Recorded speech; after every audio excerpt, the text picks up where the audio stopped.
welcome back to Too Many Mods Garage. Glad to have you back with us this week. Finally got in some packages from FedEx. I think one came from UPS also. This right here I've been waiting on since February. I ordered it through one of my mechanics. Won't give his name, I'm tired of talking about him, but anyway, it's in the last video. If you want to watch that from last week, I explained what happened. He didn't never order it. About 3 months later, I got my money back and I ordered it through Wesley. And that took another 10 weeks to get from Suncoast. So I guess that's probably about the right amount of time for it to get here. You know, 8 to 10 weeks is a lot of machine work they got to get done. Let's go ahead and get this unboxed. I'm going to show you guys what this bad boy is all about. It was pretty pricey, I'm not gonna lie. I think it was right at $4,300 with tax. It's very, very heavy. Box inside of a box. Flip it over.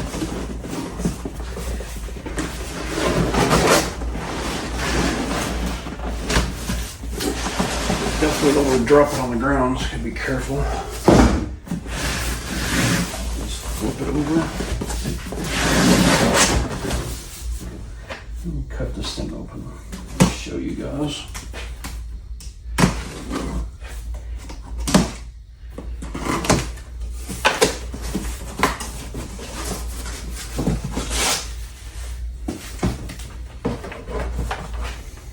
This one.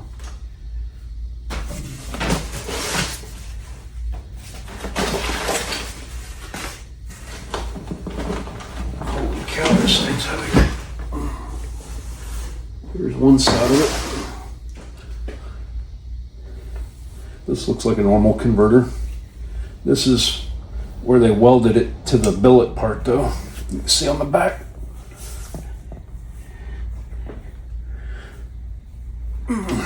Try not to drop it. It's a Suncoast 10R80 XPL Pro Lock is what it's called. And it's probably every bit of probably 45 to 50 pounds, even without fluid in it. This thing's beastly. Everything I've read on it, it can take quite a bit of horsepower. They got guys out there with 2,300 horsepower on the 10R80, you know, running this thing.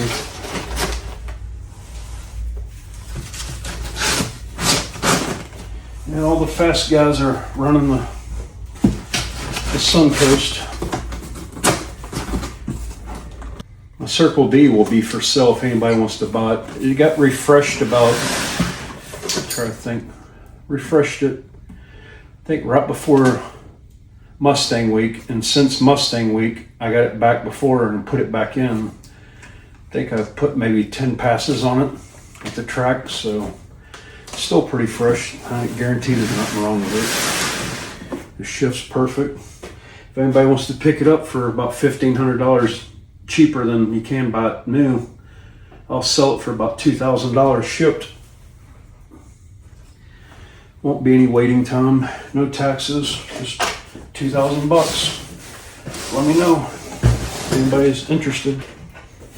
All right, this box right here has to do with some weight reduction I've been talking about for the past few months on my car.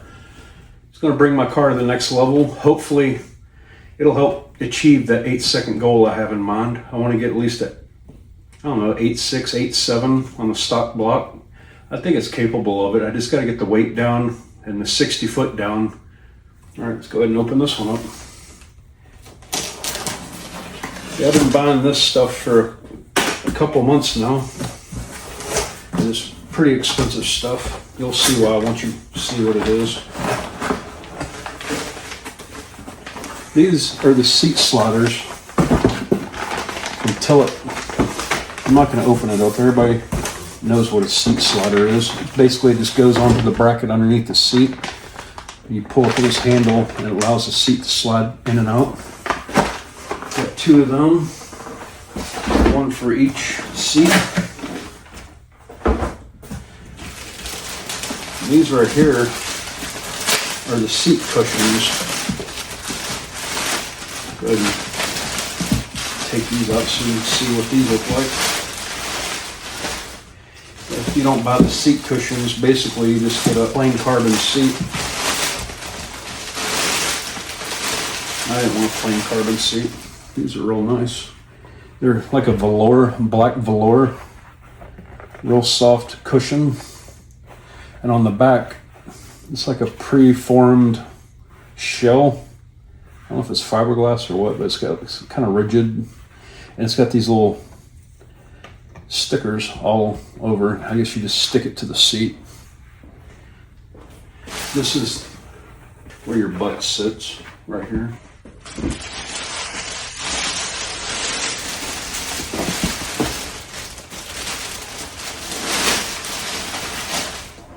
Here's the back portion. It goes like this. It's got more stickers on it on the back.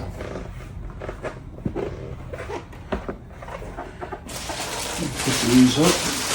These are pretty simple.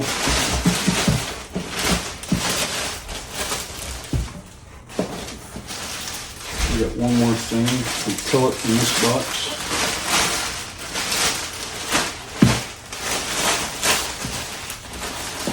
Now we can get on to the other box.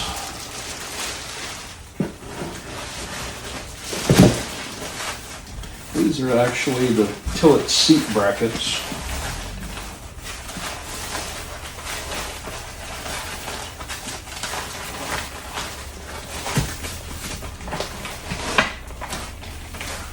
I'm just going to open one of them. I'm sure they're both exactly the same. Cut this open.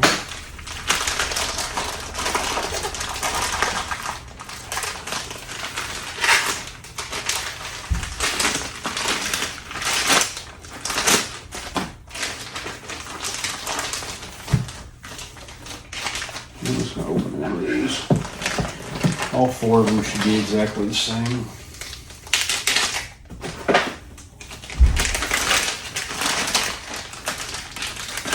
Oh, nice. Powder coated. They marked what side it goes on. And you see they got all these different holes for height adjustment. And for everything I've seen from other people's videos, they pretty much mount the Tillets and the Mustangs on the very top hole because the planted brackets sit so low. Unless you want to have the window at your face level, the bottom of the window, you got to put it up here. And even then, it's still going to be pretty low. But I might have to make some spacers. I don't know. I have to try them out and see what it looks like.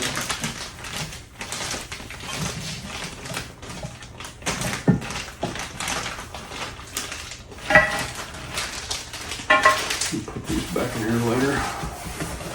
Let's get them out of the way for now. Moving right along. Put these back in this box.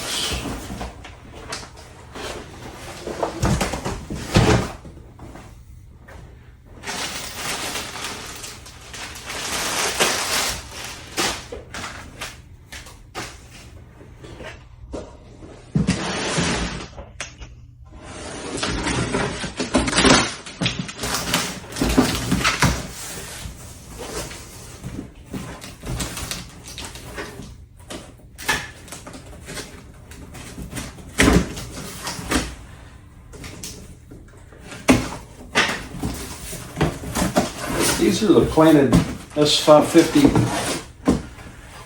seat brackets. They basically mount to the chassis of the car, and the Tillet seat or Recaro seats just bolt right in here in these little holes. They get multiple holes so they can work with various seats. That's all that's in this thing is two of these, one for each side. Alright, let's go ahead and open the last one. Been waiting for this for so long. These are like special ordered. They come from the UK, so it took quite a while to get here. Cut this.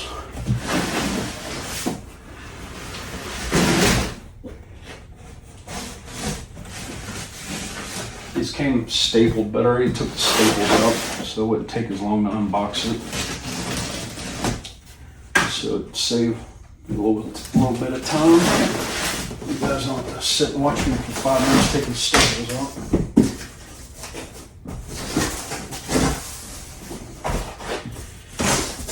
Oh wow, this comes in like a little body bag. I don't know if you guys can see that. That's pretty cool. Tillet seat comes in like a bag. Let me get this out of here.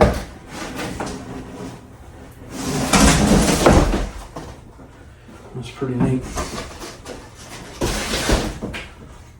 I don't know if you guys are too familiar with these, but they make some of the best seats in the world for racing. Very, very lightweight. And this one is the full carbon series. I'll explain that in just a second. Since my car has so much carbon on it, I really wanted to go above and beyond on these. I got the rolled edges. It's a little bit more finished look. The other ones just have straight and it's cut straight and it don't have a rolled edge, so it don't look as nice. These have a headrest pad and the other pads go like here and down here. Other upgraded option I got was the whole back of it. I don't know if you can see. I'm trying to hold it. The whole back of it is carbon. Basically the shell and everything's carbon. The other series that they had, the back was just a black plastic. I just didn't like it. It didn't look, I don't know, it just didn't look what I wanted my car to look like. I got so much carbon on my car, I want it to transpire from the outside of the car into the car. I just wanted the car to be one unified carbon show / race car. You know, I wanted to have a unified look on the outside of the car and have it follow it into the inside. So I think these are going to be a nice final look for the car. The only other thing I want to do is add some Anderson composite carbon fiber doors. That'll definitely take some more weight off, probably about another 60-70 pounds.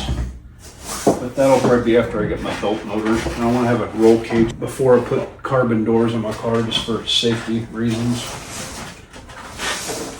If you don't have a roll cage and you get T-boned, you're pretty much going to be able to go in a wheelchair, so I don't want to die.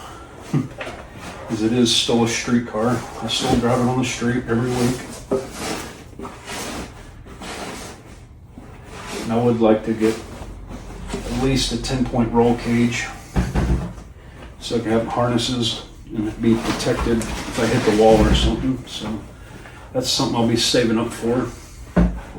Probably before the motor goes in. I'd like to get the roll cage.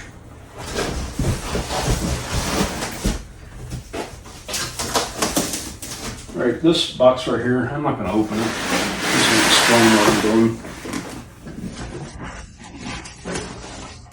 This is the Motorcraft ULV transmission fluid. It's a case of 12 quarts. This will be going to JFab Performance along with the converter. At the end of this week, he'll be putting this in for me, along with also putting in this over here. I've already explained this a couple times, but I'll just briefly show you real quick. These resonators are 18-inch. That's what they look like. We'll be putting in these along with the Borla H pipe I bought. He'll be doing all that, trying to get rid of some of this rasp. It's just, at part throttle driving, it just has a lot of rasp, and I'm just sick of it.